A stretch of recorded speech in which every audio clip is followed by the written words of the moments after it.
Saludos, ¿cómo están? Es un verdadero gusto estar aquí de nuevo con ustedes y tengo el honor de presentar a la química clínica Saray Zúñiga en esta nueva sección Comiendo con el Espectro. ¿Cómo está, química? Un gusto tenerla por aquí. Hola, ¿qué tal? Buenas tardes. Bueno, pues muchas gracias al químico Víctor por la invitación y por el recibimiento de la comida que tenemos aquí que ustedes pueden visualizar. Estoy muy contenta por compartir este sitio con él y bueno, vamos a charlar un poquito acerca del área de coagulación. Un poco de salmón con una ensalada fresca y bueno, un aderezo de mango con habanero que, bueno, a mi parecer pica un poco, pero bueno, siempre dicen que yo no como chile. La química es la responsable de la página Rincón de la Hemostasia, que yo creo que seguramente muchos de los seguidores están al tanto de ella. Ha sido una página que creció muy rápido, de hecho. ¿Cuál fue su secreto, química? Híjole, pues mi secreto es compartir lo que creo que los colegas necesitan en este momento y sobre todo cosas que son del día a día, que podemos tener de repente alguna situación como no saber dónde buscar las guías, tener al alcance lo más actual para poder ofrecerles a los colegas y que ellos se sientan con un cierto apoyo. Entonces yo creo que el hecho de que me escriban y a veces tardo en contestar, pero estoy pendiente de los mensajes, creo que eso ha ayudado mucho. Bueno, pues el día de hoy vamos a platicar algo acerca de cómo debemos abordar a nuestros pacientes cuando detectamos las pruebas de coagulación prolongadas.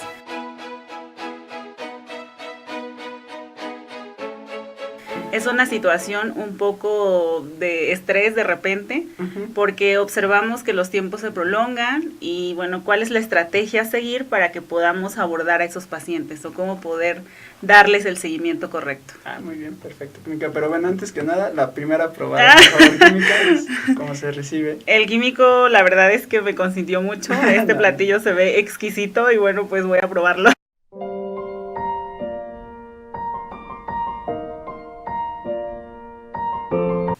El aderezo no pica. El químico les engañó. Pues la parte del abordaje de pacientes con pruebas globales de coagulación prolongadas es parte de un diagnóstico y un seguimiento en los pacientes.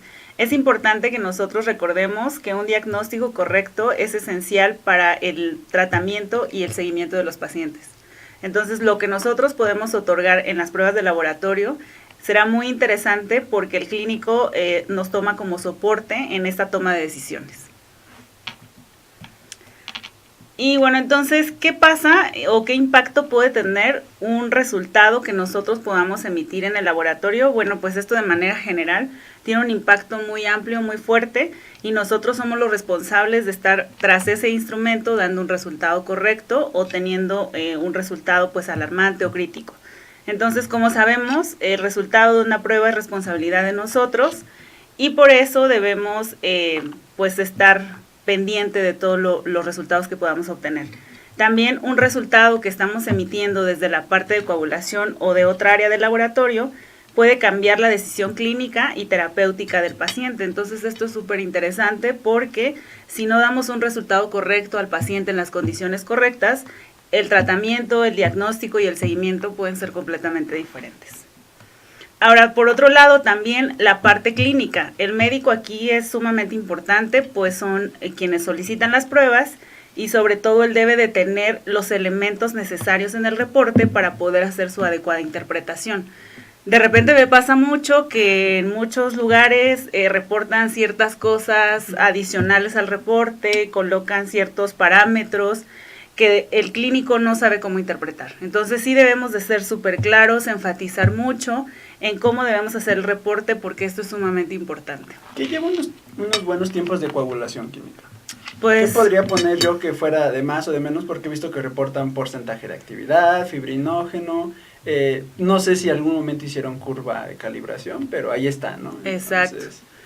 Entonces, ¿qué nos aconsejaría ahí? Este es un dato muy interesante porque en cuanto a los elementos del reporte, el clínico dará su interpretación y bueno, hay que adecuar el reporte de las pruebas a lo que nos recomiendan las recomendaciones internacionales, ¿no?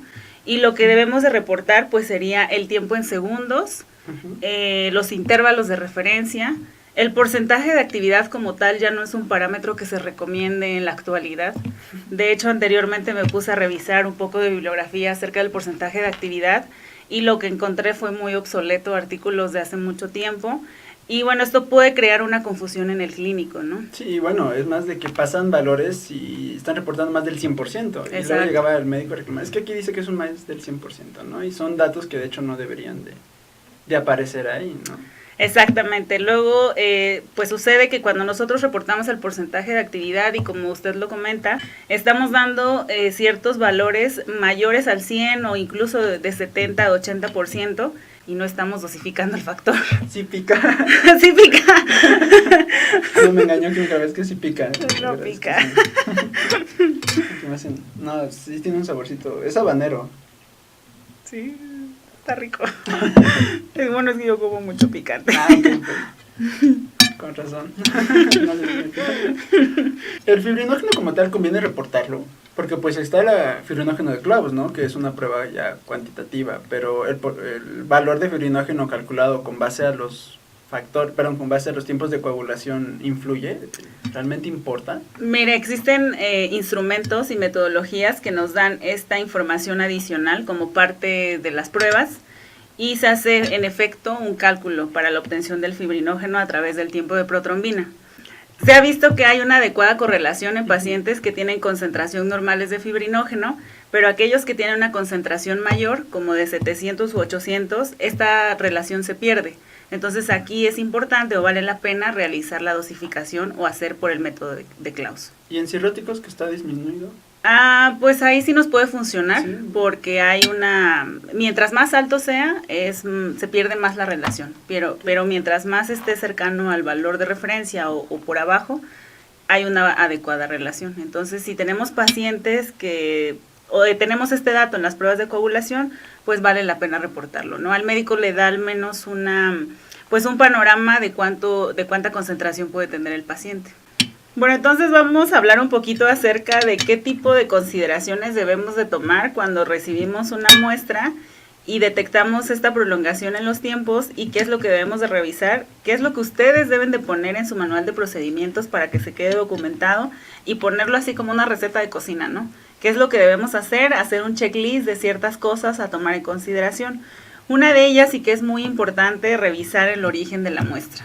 Súper importante porque muchas muestras no las tomamos directamente en el laboratorio, ni el personal del laboratorio va a tomar la muestra. Uh-huh. La trae el personal de enfermería, la trae el médico, o muestras que vienen remitidas, también no sabemos de dónde las tomaron, ¿no? Y eso es crucial porque puede ser que la muestra se tomó de un acceso venoso periférico con heparina, y bueno, aquí le va a dar en la torre, ahí eso no se dice. Malo, malo, eres chico malo. Y bueno, esto le va a dar en la torre a las pruebas de coagulación. Entonces sí es muy importante que nosotros preguntemos el origen de la muestra. Cuando son muestras que llegan al laboratorio y que las tomó una compañera enfermera, por el hecho de que muchas compañeras tienen la costumbre de cuando el momento que canalizan, de ahí toman las muestras para el laboratorio y para el área de coagulación. Entonces ahí ponen el chorro con el tubo y no se tienen la precaución de la homogenización, entonces puede ser que tenga microcoágulos o que esté coagulada en el peor de los casos. Y si no preguntamos el origen de la muestra, pues esto va a estar completamente erróneo a la condición del paciente. Y a veces sucede mucho que el médico, la enfermera dice, no, sí fue venoso, lo prometo que fue venoso. Y cuando observamos las pruebas coaguladas, no coagulan, mayor al máximo, cosas así que uno dice, claro que no fue venoso. Dicen que si no lo confiesan no pasa nada. Claro, entonces casi lo juran y lo perjuran, pero cuando uno ve el resultado, pues es más que obvio que la muestra no fue de origen venoso, sino que pudo haber sido de la canalización, del acceso venoso periférico y que no purgaron adecuadamente la muestra. Ahora, por otro lado, es muy importante que revisemos la presencia del coágulo. Si la muestra viene coagulada, pues es un hecho que hay consumo de factores, que hay consumo de todas las proteínas implicadas en el proceso de la formación del coágulo y que no vamos a tener unos tiempos adecuados o en el peor de los casos, prolongación de todas las pruebas. Y también me preguntan mucho cómo se va a revisar la muestra, porque esto es algo muy interesante. De repente en algunos centros he visto que meten como los aplicadores de madera. Sí. después de la muestra centrifugada, Exacto. buscando en el fondo algún coágulo, ¿no? Uh-huh. Y esto no sería lo más correcto, porque en el momento en el que nosotros estamos como introduciendo algún agente externo a nuestra muestra, pues estamos como alterando todos los componentes y demás. Recuerden que las pruebas de coagulación pues son críticas y merecen cierta consideración. Entonces lo ideal únicamente es homogenizar la muestra de manera suave, a contraluz, y observar que no haya la presencia de un coágulo. Yo entiendo que de repente los microcoágulos no los vamos a detectar de esa manera, ¿no? Sí. Sería muy complicado, pero lo ideal sería, si no se observa la presencia de un coágulo, pues meter a centrifugar y procesar la muestra. Si vemos que este resultado es alejado a la condición del paciente, que no tiene correlación con el diagnóstico clínico, pues entonces ya en ese momento que se ha procesado la muestra, pues metemos los aplicadores para observar si no hay. Como última opción, ¿no? Exactamente. Como última opción para observar que no haya la presencia de un coágulo. Y bueno, ¿qué otra cosa podemos revisar también? Que el tubo sea el adecuado. Pasa mucho que los nuevos residentes, personal de enfermería o el nuevo, pues todos los que llegan a rotar en el hospital, llevan las muestras y llevan tubos con tapón rojo, con tapón amarillo para pruebas de coagulación. Sí. Entonces, bueno, si querían saber si coaguló la muestra, pues ya se coaguló, ¿no? Entonces, lo más ideal, revisar que el tubo sea el adecuado, que la concentración del hematocrito también es una parte muy importante en cuanto a observar prolongación de tiempos. No sé si va a preguntar algo. No, realmente es la cuestión. Yo tengo un serio problema con el hematocrito. Yo he dicho que el hematocrito es como ese amigo inútil. Lo queremos y ahí está, pero muy útil no es, ¿no? Entonces tenemos un amigo así. Entonces, así es igual el hematocrito. Es una prueba que hasta cierto punto no tiene valor clínico. Y el que nosotros hacemos en un equipo por impedancia eléctrica es un hematocrito calculado, ni siquiera es real. Y no considera el valor del plasma, por ejemplo, el volumen. Entonces va a salir siempre menor al real. Vaya, si yo lo hiciera con una microcentrífuga. En este punto, ¿qué tanto afecta el hematocrito? A lo mejor en este punto sí tiene importancia y resulta que hablé mal del hematocrito en vano. Pues yo creo que aquí sí vamos a tener una diferencia. Porque, bueno, existen diferentes revisiones bibliográficas que hablan acerca de los pacientes hemoconcentrados y la concentración de anticoagulante presente en el tubo de citrato de sodio. A mayor cantidad de glóbulos rojos, pues hay menor concentración de plasma. Y este anticoagulante es mucho mayor para anticoagular a esa muestra. Entonces, el tiempo puede salir muy alargado. Aquí lo que se recomienda por los expertos es hacer una corrección del hematocrito con el anticoagulante presente en el tubo de citrato.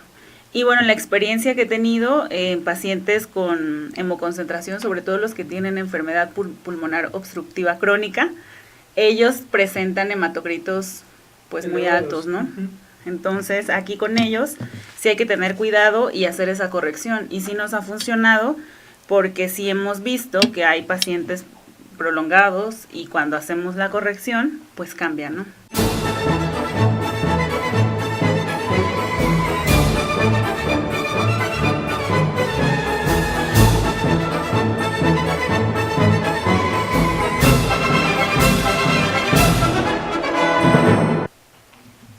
Bueno, existen también ciertos medicamentos que pueden alterar nuestras pruebas de coagulación y estos serían los anticoagulantes. Cuando vienen pacientes a la toma de muestra, pacientes de la consulta externa, debemos preguntarles qué tipo de medicamentos están tomando. Una pastilla te dicen, ¿no? Exacto.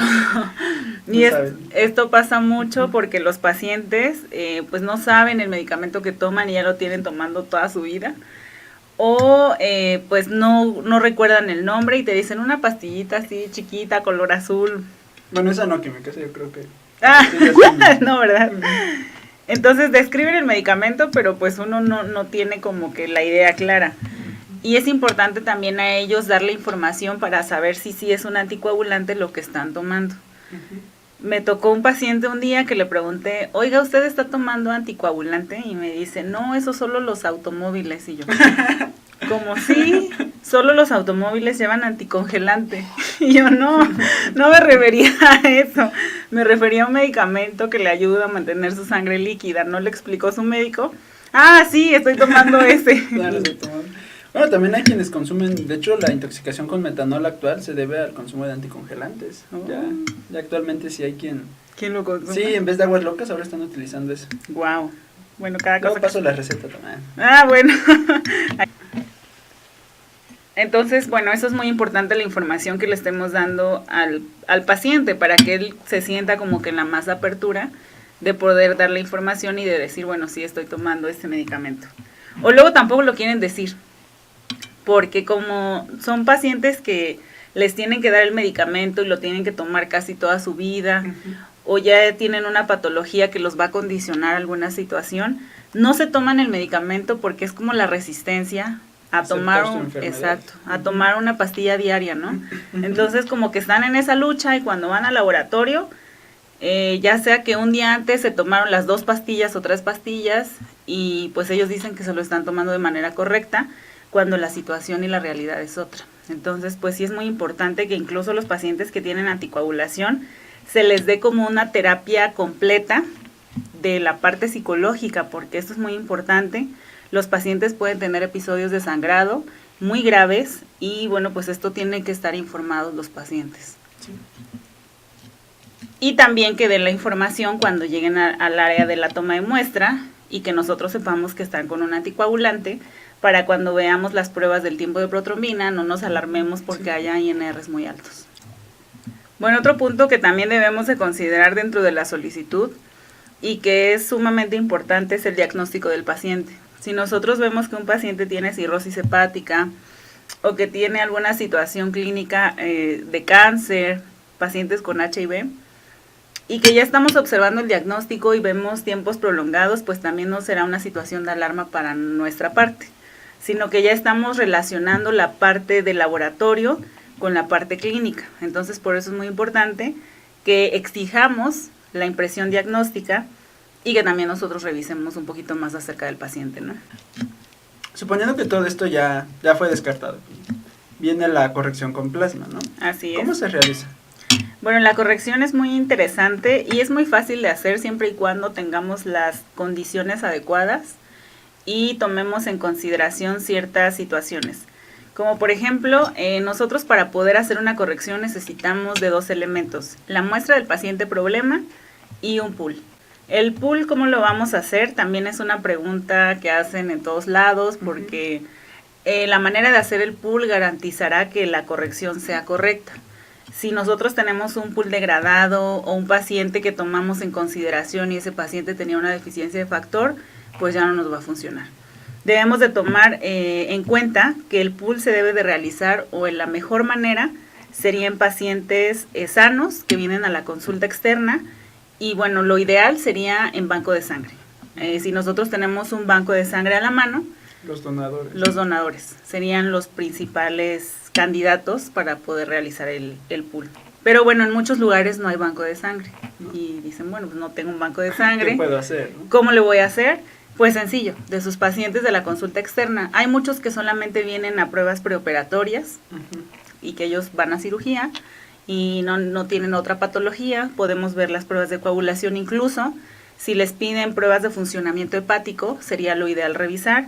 A lo mejor echarle un vistazo a la biometría hemática, las plaquetas, la concentración de hemoglobina, el hematocrito, que... el hematocrito. No, que lo respeto, la verdad. Hablando de anemias, en la parte de anemias es una parte que no le cuadra. Okay. No, una anemia microcítica, macrocítica, normocítica no se va a ver afectada por el valor del hematocrito. Para esa clasificación no, y como mi área es anemias, por eso lo he hecho para qué está, ¿no? Pero totalmente diferente para los bioquímica. En su caso sí sirve. Sí. Entonces, bueno, estos datos sería importante revisarlos.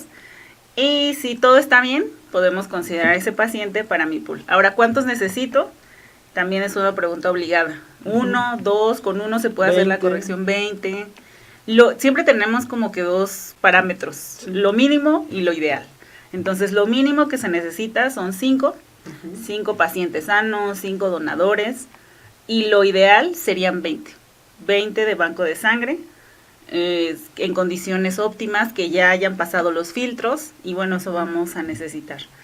Se tiene que poner todos en un mismo vial para poder hacer la dilución de todos los plasmas. Previamente tenemos que medir las pruebas de TP, la prueba de TTP y la prueba del tiempo de trombina, si es que lo tienen. Y si no, bueno, con estas dos pruebas, antes de tomarlo en consideración, debemos medirlo en el laboratorio. Y bueno, si todo esto está bien, entonces ya podemos hacer nuestra mezcla, podemos hacer el pool. Y bueno, ahora ya tenemos ese pool. ¿Cómo lo vamos a almacenar? ¿O qué es lo que vamos a hacer para conservar la estabilidad del pool? Porque eso también es algo muy importante, ¿no? Hay laboratorios que les cuesta muchísimo trabajo llegar a 20. Exacto. Y una vez que llegan esos 20 es, ok, ahora... ¿Qué hago? ¿Qué hago, no? Sí. Ya se invirtió mucho en este pool.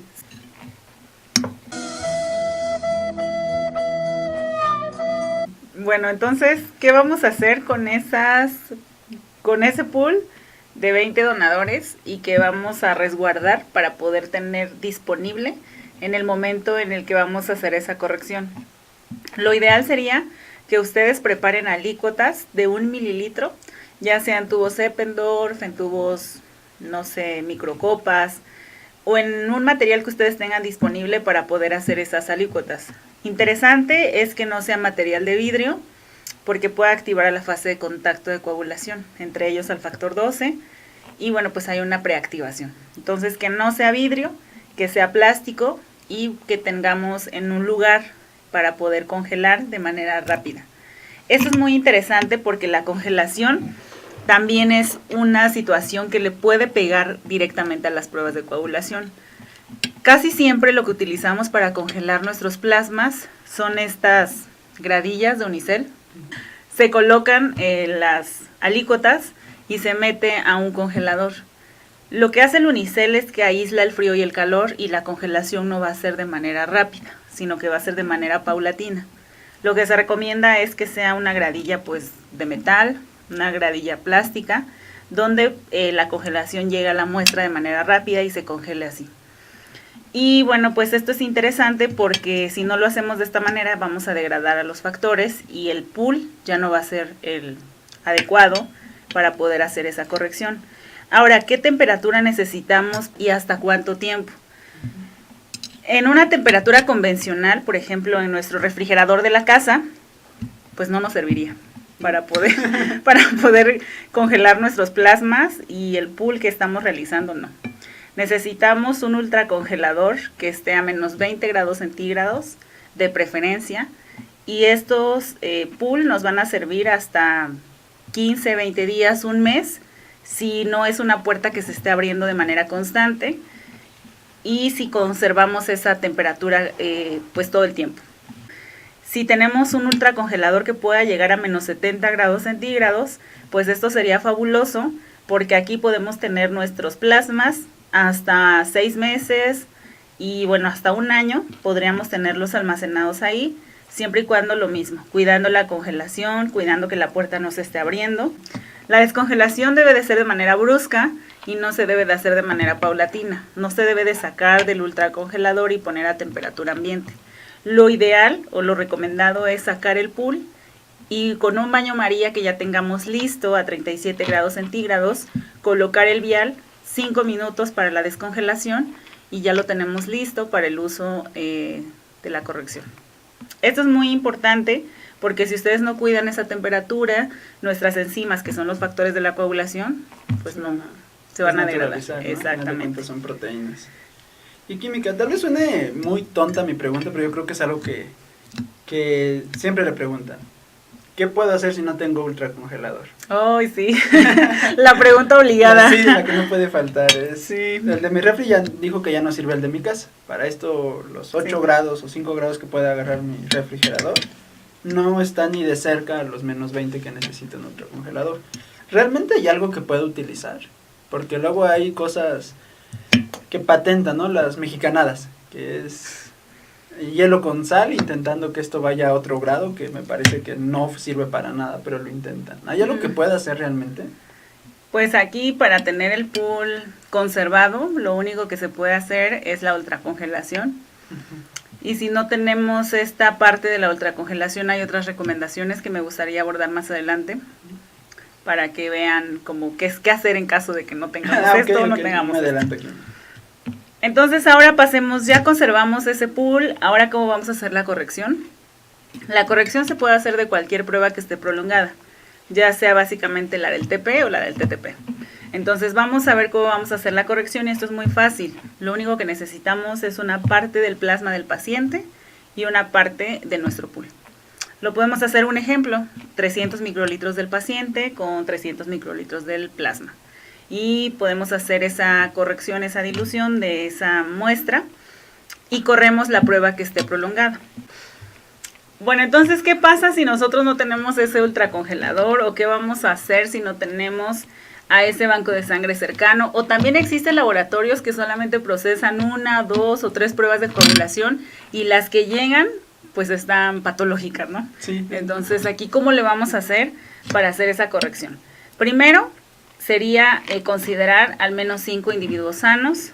No lo tenemos. Entonces, 5 pacientes de la consulta externa que sean preoperatorios. Bueno, tampoco lo tenemos. ¿Qué vamos a hacer? Podemos utilizar nuestro control normal o nuestro calibrador para hacer la corrección. Y aquí va la respuesta que comentaba el químico acerca de qué hacer si no tengo un ultracongelador.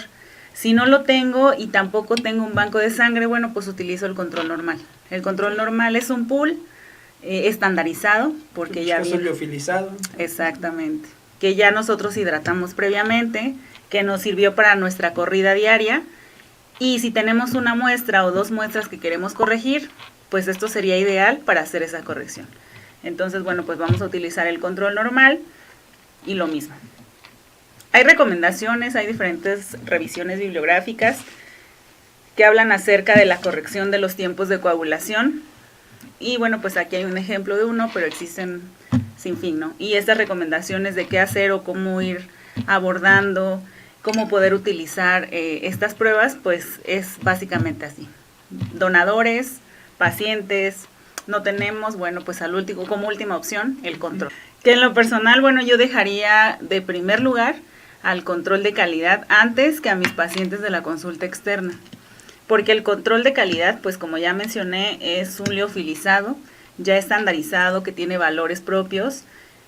Y bueno, pues aquí se podría utilizar de mejor manera. Pero bueno, las recomendaciones son estas.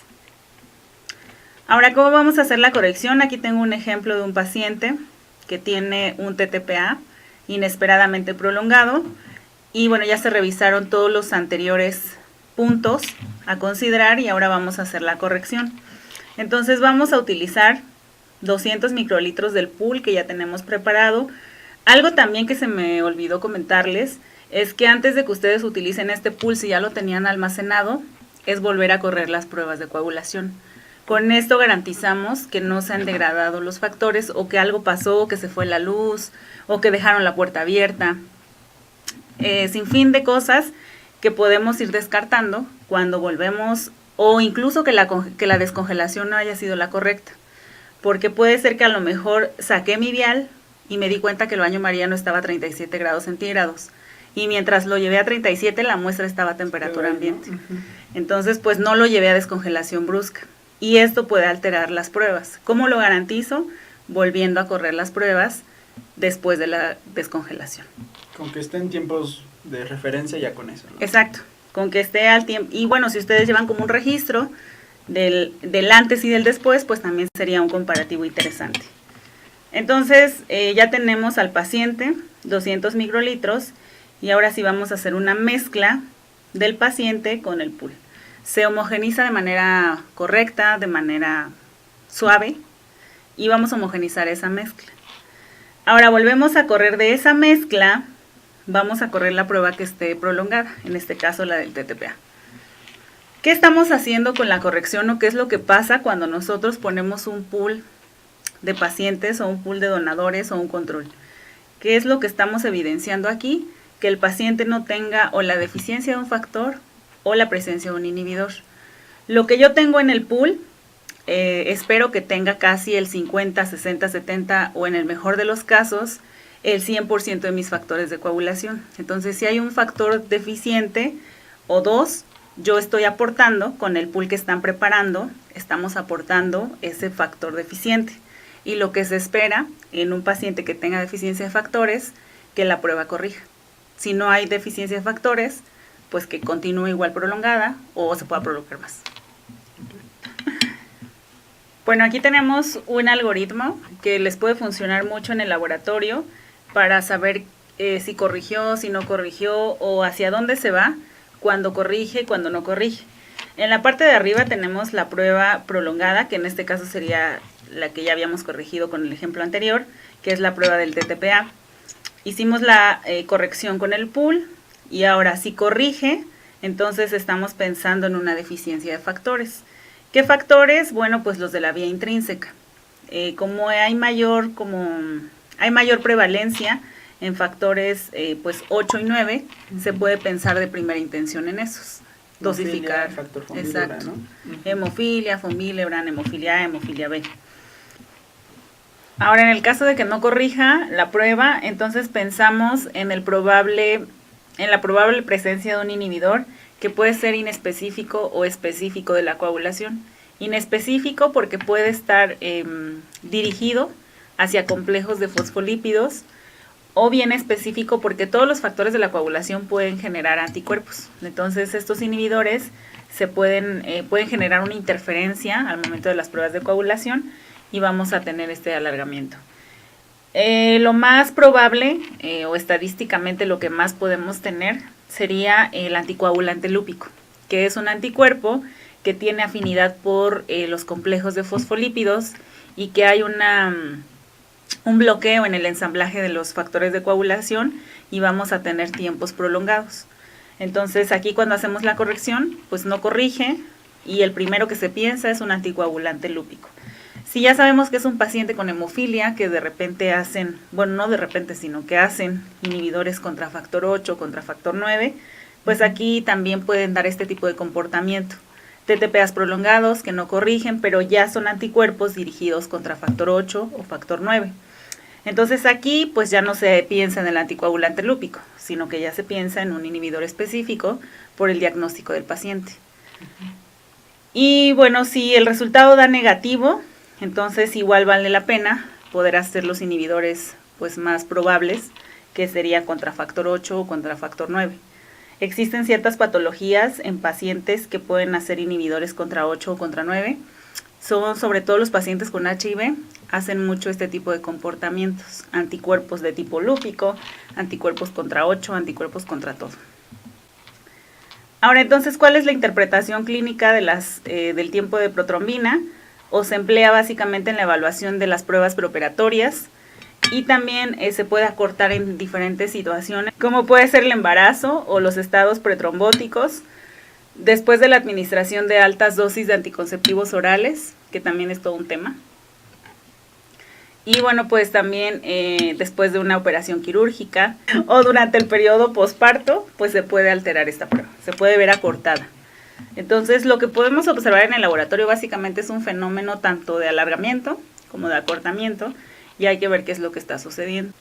Y por otro lado tenemos la interpretación clínica del tiempo de tromboplastina parcial activado, que lo vamos a ver corto cuando pacientes vienen al laboratorio a las pruebas y vienen bajo estrés, que eso sería como algo que no podemos controlar mucho, porque la toma de muestra les genera mucho estrés.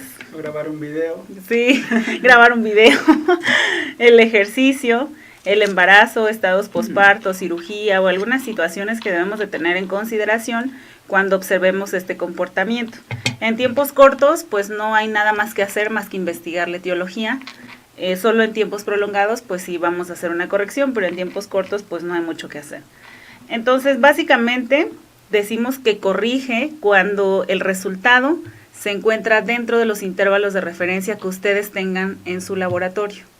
Y para esto también es importante que cada laboratorio establezca sus intervalos biológicos de referencia con el instrumento, el reactivo que tengan disponible. Y bueno, todo esto se va sumando para poder hacer ese cálculo de los intervalos de referencia. Si no tenemos un intervalo de referencia, al menos tenerlo más cercano al pool, al testigo, para saber que ese resultado esté lo más cerca posible del testigo y entonces podríamos decir que sí corrige. Y bueno, en el caso de que no tengamos también los intervalos de referencia, podemos utilizar otra estrategia para saber si corrigen o no corrigen las pruebas, y es el llamado índice de Rosner. Este es como un dato, un cálculo matemático que nos serviría para saber si el resultado corrige o no corrige, o disminuyó o qué pasó. Entonces, bueno, la fórmula está en la diapositiva para que la puedan observar, y se va a hacer en porcentaje. Todo lo que esté por abajo del 12% podemos decir que sí corrige, y lo que esté por arriba del 15% no corrige. Es muy importante en este tipo de cálculo que cada laboratorio establezca su punto de corte, porque bueno, también la metodología, también existen reactivos, sensibilidades, cosas diferentes que pueden interferir en el momento del cálculo. Entonces es importante esa situación.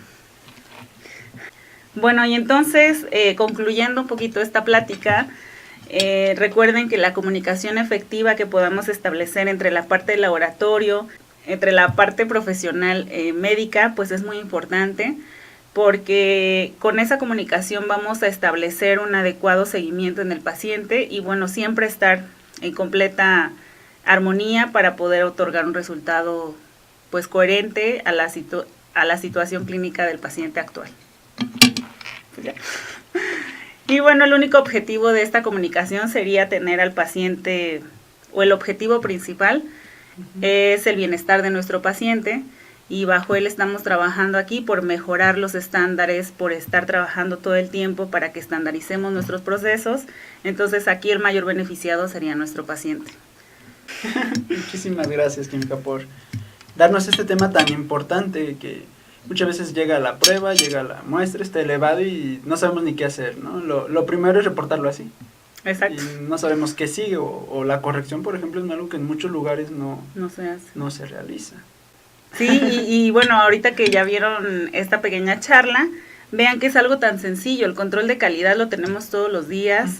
Todos los días hacemos control de calidad y tenemos un vial normal. Entonces es algo tan sencillo como poder tomar el vial y hacer una corrección de un paciente que observemos prolongado.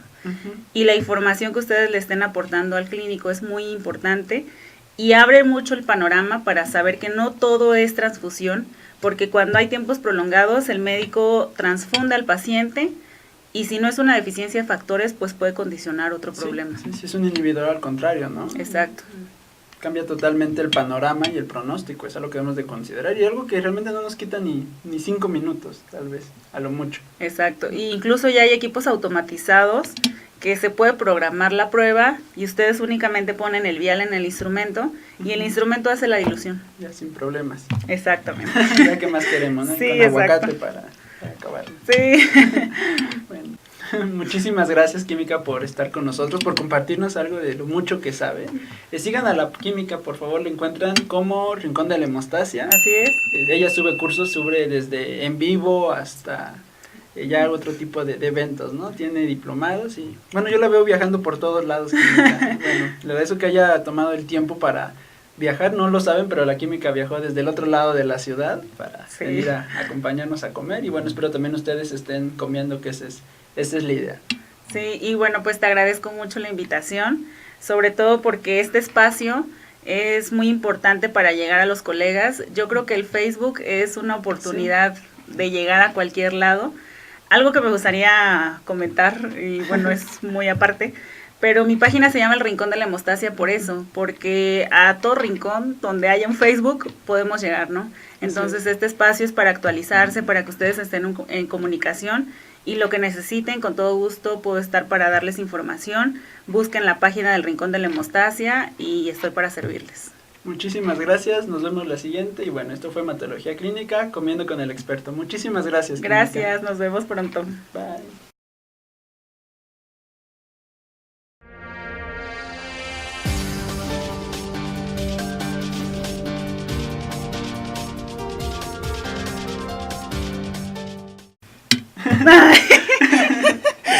Se acabó. Ahora sí comeré más ensalada.